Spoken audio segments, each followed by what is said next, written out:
स्वागत है आपका आपके वास्तविक परिवार में। आज हमारा विषय है सुख, दुख और आनंद। यह तीनों अलग अलग क्या हैं और इनका वास्तविक अर्थ क्या है। हमने इससे पहले वीडियो में बताया आपको कि संसार, शरीर, जीव, आत्मा और परमात्मा, ये चीज़ें जो हैं अलग अलग होती हैं और ये जो प्रत्येक चीज़ें हैं इनके अपना क्षेत्र है और अपने क्षेत्र के कुछ नाम हैं। अब जैसे अभी हमने आपसे कहा, आज हम चर्चा करेंगे सुख, दुख और आनंद पर। देखिए, आप शरीर नहीं हैं।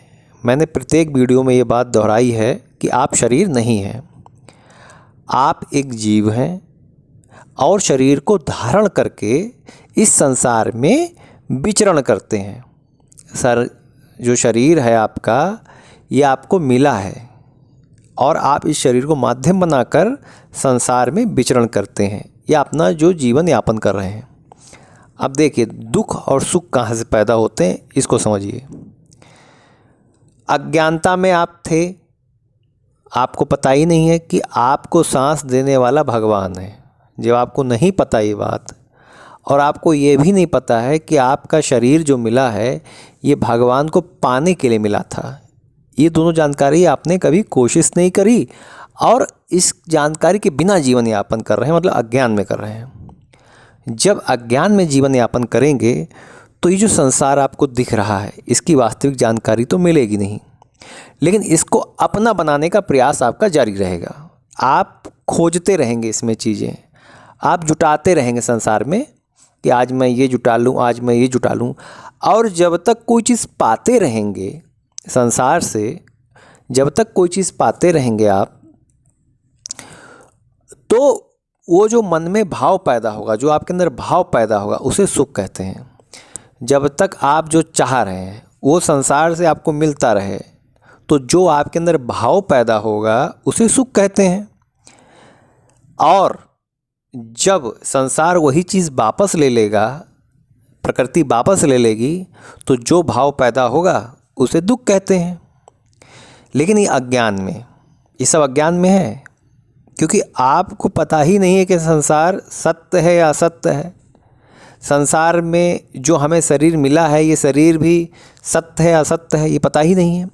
हम तो इसे वास्तविक मानते हुए जीवन यापन कर रहे हैं, और जब वास्तव में आप मानेंगे तो संसार की सभी चीज़ों को आप अपना बनाने का प्रयास करेंगे।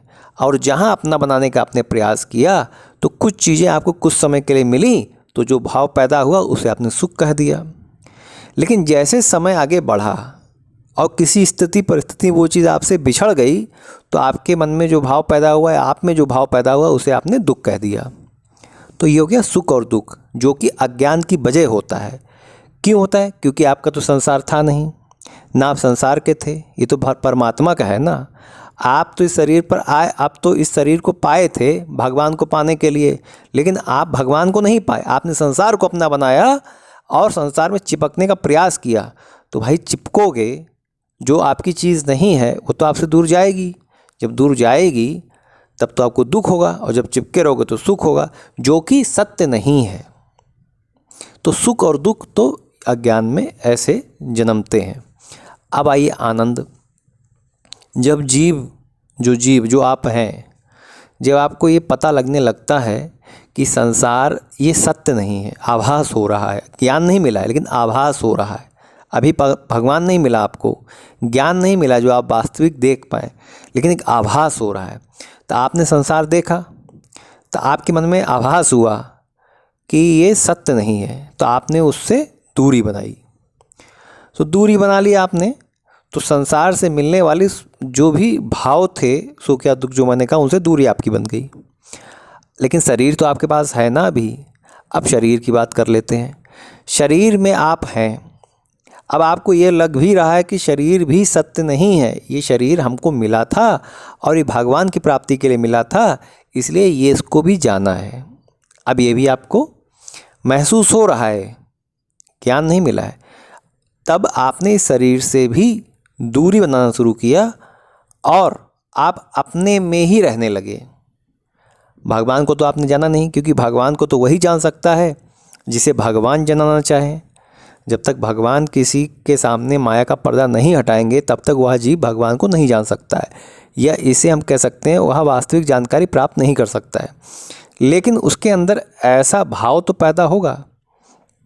जब जीव ये देखता है कि संसार परिवर्तनशील है और यहाँ रोज़ इस तरीके से आवागमन का चक्र लगा है, तो वहाँ से जब वो प्रेरणा लिया तो वहाँ से अलग हुआ, ज्ञान नहीं लिया, प्रेरणा लिया। उसके बाद जब शरीर को देखा, ये शरीर बचपन में ऐसा था, अब ऐसा हो गया, इस शरीर से भी उसने दरकिनार किया, अपने आप को दूरी बनाई, तो वो अपने में रहने लगा। जब वो अपने में रहने लगा तो उससे कोई क्या चीज़ छीनेगी, बताइए? उससे तो कोई चीज़ छीन सकती नहीं है। लेकिन उसे ज्ञान नहीं है, अभी मैं बार बार कह रहा हूँ उसे ज्ञान नहीं है, लेकिन उससे कोई चीज़ अब छीन नहीं सकती है। छीनने वाली चीज़ से तो दूरी बना लिया। शरीर उसका छीन सकती थी, प्रकृति उससे दूरी बनाया, संसार छीन सकती थी, उससे बनाया। तो जीव जब स्वयं में रहने लगता है, जब स्वयं में रहने लगता है तो उसको कहते आनंद। तो जीव जब संसार से खिंचकर, शरीर से भी दूर हटकर स्वयं में ही रहने लगता है तो उसे कहते आनंद। तो आपने समझा होगा सुख और दुख किस क्षेत्र के नाम का है। सुख और दुख है संसार और शरीर के बीच का शब्द है, और शरीर और जीव के बीच जो शब्द होता है वो होता है आनंद। तो जीव जो है आनंदमय रहता है। और अगर जीव शरीर को माध्यम बना के संसार में चिपकेगा तो दुख और सुख के बीच में रहेगा। तो ये चीज़ आपको स्पष्ट हो गई होगी कि सुख और दुख कहाँ रहते हैं और आनंद कहाँ रहता है। तो संसार में जब कोई जीव चिपकेगा तो वो सुख और दुख में जाएगा। तो संसार में सुख और दुख रहता है, संसार और शरीर के बीच में। लेकिन जब वही जीव संसार और शरीर को छोड़कर अपने में ही रहता है, अपने में ही रहता है, तो वो आनंद की स्थिति में रहता है, क्योंकि वहाँ लेने और देने वाली चीज़ें समाप्त हो जाती हैं। लेकिन अभी उसे भगवान का ज्ञान नहीं है, भगवान नहीं मिले हैं। जब तक भगवान नहीं मिलेंगे तो भगवान का ज्ञान नहीं होगा। अब इसके आगे दो शब्द और होते हैं, चिदानंद और सच्चिदानंद, वो अगली वीडियो में आपको बताऊंगा। लेकिन इतना आप जानिए, मैं बार बार हर वीडियो में ये बात कहता हूँ, भगवान की बहुत बड़ी कृपा है कि ये बात मैं आपको बता पा रहा हूँ। ये बात इस मशीन से जो मेरे पास है, मानो मशीन से बोल पा रहा हूँ, वरना ये बात कोई बताने वाला नहीं है। ये ग्रंथ जो आप पढ़ते भी हैं ना, ये बंद की तरह हैं। इसमें जब घुसेंगे ना तो सही रास्ता नहीं पाएंगे, बिना भगवान के आप समझ ही नहीं पाएंगे। किसी भी ग्रंथ को आप समझ ही नहीं पाएंगे, पढ़ते रहिएगा। ये भगवान की बहुत बड़ी कृपा है। तो हमेशा याद रखिए कि आप शरीर नहीं हैं, आपको शरीर मिला है और इस शरीर के माध्यम से आप संसार में विचरण करते हैं। ये शरीर आपको क्यों मिला था? भगवान की प्राप्ति के लिए। सुख और दुख आपने समझा क्या है, आनंद समझा क्या है, अगले वीडियो में बताऊंगा चिदानंद और सच्चिदानंद। तब तक के लिए आपसे विदा लेता हूं और भगवान का जयकारा हमेशा लगाता हूं, फिर लगाऊंगा। बोलिए परमपिता परमेश्वर की जय हो, परमपिता परमेश्वर की जय हो, परमपिता परमेश्वर की जय हो। और उससे प्रार्थना करता हूं, हे परमपिता परमेश्वर, हमारा हाथ हमेशा पकड़े रहना, क्योंकि आपको छोड़कर संसार में मेरा कोई नहीं है। अगर आप मेरा हाथ छोड़ देंगे तो मैं नर्क में चला जाऊंगा। प्रभु मेरा हाथ हमेशा पकड़े रहना, अब मुझे अपना बना के रखना।